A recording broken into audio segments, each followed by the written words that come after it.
Le 25 mars, vers midi, le roi Faisal était assassiné par un de ses neveux. Cette nouvelle a plongé le pays dans la consternation et l'inquiétude. Le meurtrier, âgé de 24 ans, était rentré récemment des États-Unis où il venait de terminer ses études universitaires. Il était connu pour ses idées farouchement pro-palestiniennes et l'on sait qu'il reprochait à son oncle son attitude trop modérée. Était-ce le mobile de son crime? Personne ne peut sérieusement répondre aujourd'hui. En Occident, la politique de Faisal était considérée comme un facteur de modération dans la poudrière du Moyen-Orient. À l'intérieur, il avait su assurer l'équilibre entre les provinces les plus importantes et les tribus les plus influentes. Son habileté politique lui avait permis de jouer les unes contre les autres les tendances progressistes et les forces les plus réactionnaires. Finalement, en fin tacticien, il a permis à son peuple de sauter du Moyen-Âge à la deuxième moitié du XXe siècle en préservant la monarchie absolue. Le jour de l'enterrement, dans le principal parc public de Riyad, des tentes ont été dressées pour recevoir les délégations étrangères. Les principaux chefs des États arabes sont venus saluer la dépouille de celui qui a été depuis la mort de Nasser l'un des principaux leaders du monde arabe. Anwar el-Sadat a été le premier chef d'État à atterrir à Riyad. Depuis 1972, le rapprochement de l'Égypte et de l'Arabie saoudite a profondément modifié l'échiquier du Moyen-Orient. C'est Faisal qui a poussé Sadat à renvoyer les conseillers militaires soviétiques. En contrepartie, l'Arabie saoudite a payé de nombreuses factures d'armement pour l'Égypte. Autre leader du monde arabe, Wari Boumedienne.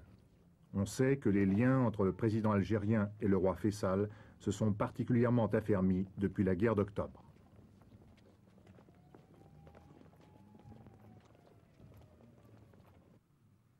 De Bourguiba à Juan Carlos, ces funérailles ont réuni des représentants de la plupart des États qui entretiennent des relations avec l'Arabie saoudite.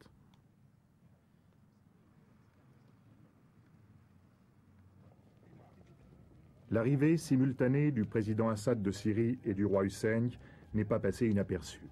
Le président Assad n'a pas oublié que s'il a pu renouveler et augmenter le potentiel militaire de son armée, c'est grâce aux subsides de l'Arabie saoudite.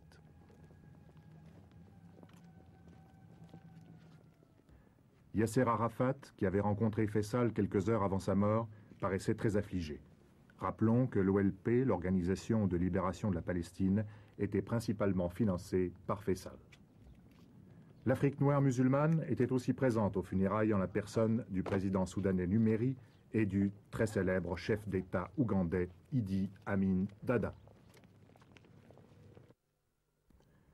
Plusieurs délégations ne sont pas parvenues à temps pour les funérailles. C'est le cas de la délégation des États-Unis dirigée par Nelson Rockefeller.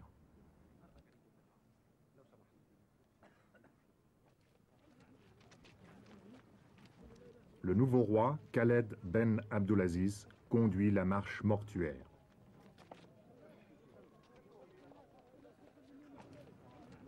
Les obsèques du roi Faisal se sont déroulées avec beaucoup de simplicité, dans un silence empreint d'un très grand respect pour celui qui était à la fois un chef spirituel et un chef d'État.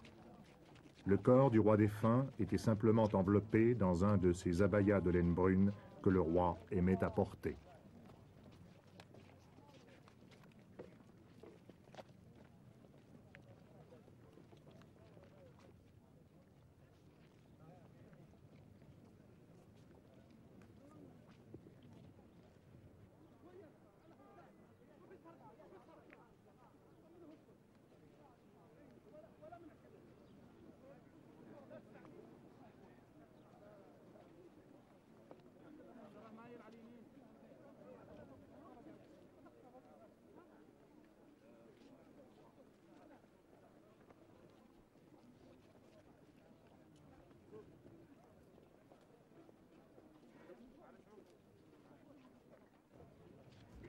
Accourus en toute hâte des autres villes du royaume et même des oasis les plus éloignées, les Saoudiens sont venus en masse rendre un ultime hommage à leur roi. On a estimé à plus d'1 million le nombre de personnes qui ont suivi les obsèques.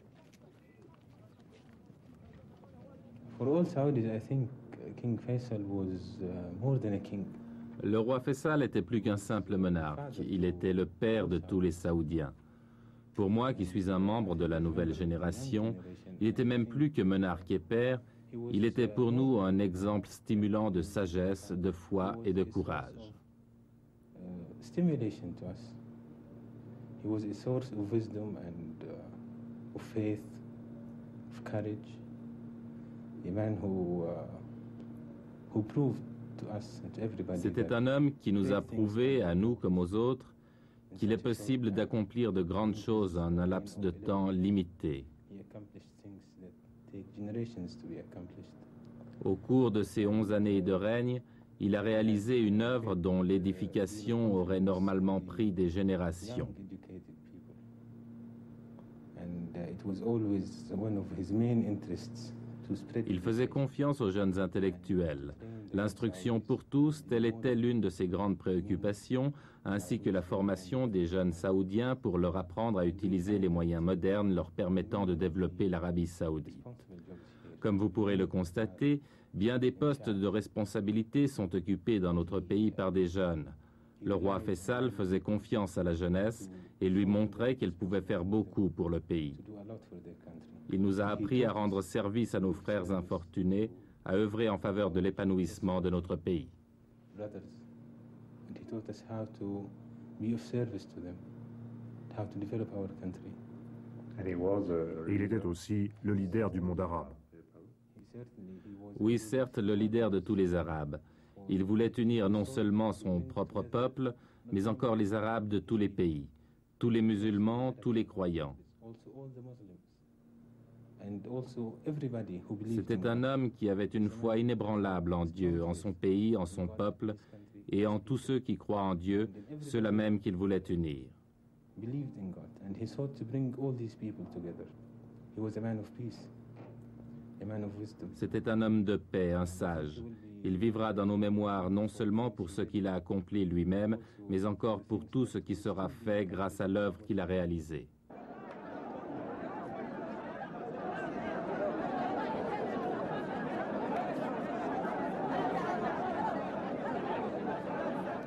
Lors de la cérémonie d'intronisation du nouveau roi, des milliers de Saoudiens ont l'espoir de voir et de toucher celui qui va désormais incarner le destin du pays.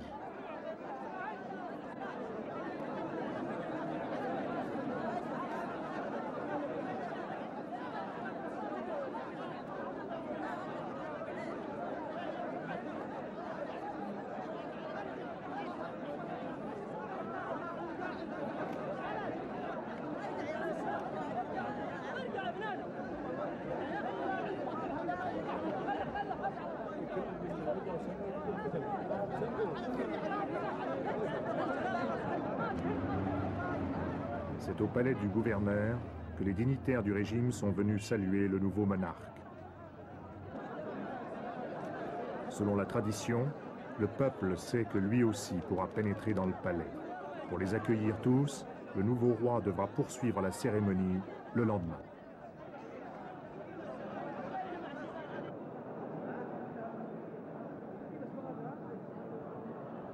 À l'intérieur du palais, outre la présence des représentants de la famille royale et des patriarches des plus importantes familles de commerçants du pays, on remarque les chefs de tribus de toutes les régions de l'Arabie. On rencontre même dans cette assemblée d'anciens guerriers qui ont combattu aux côtés d'Ibn Saoud, le père de Faisal, lors de la création du royaume. Et le nouveau roi, Khaled Abdulaziz, intronisé en toute simplicité, reçoit dans la bousculade les chefs de tribus qui viennent faire acte d'allégeance.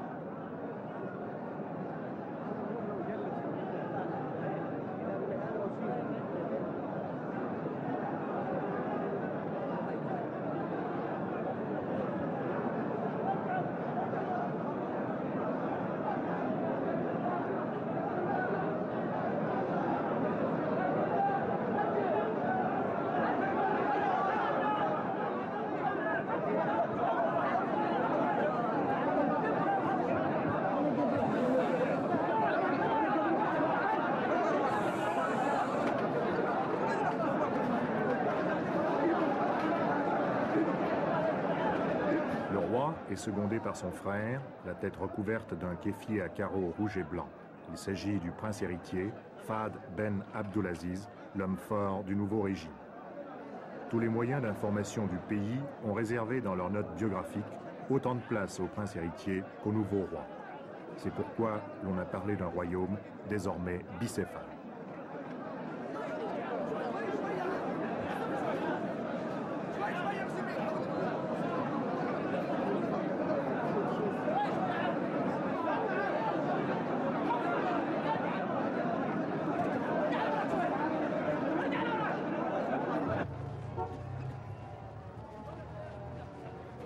Le nouveau roi et le prince héritier quittent le palais du gouverneur pour se rendre au palais royal, où ils doivent recevoir les condoléances des délégations étrangères.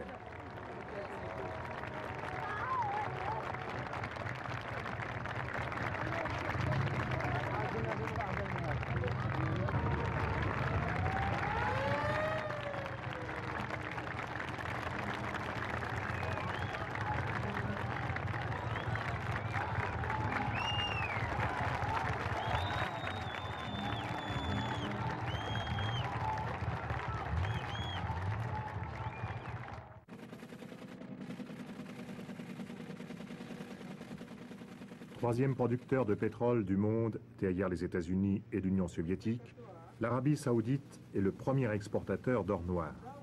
L'année dernière, elle a enregistré des revenus s'élevant à 29 milliards de dollars. Et les 4/5 du pétrole saoudien passent par cette salle de distribution pour être stockés puis chargés sur tankers. L'Arabie saoudite détient encore un autre record, celui des plus grandes réserves de pétrole du monde, soit 1/4 des réserves de la planète. Cela représente une richesse fabuleuse pour ce royaume qui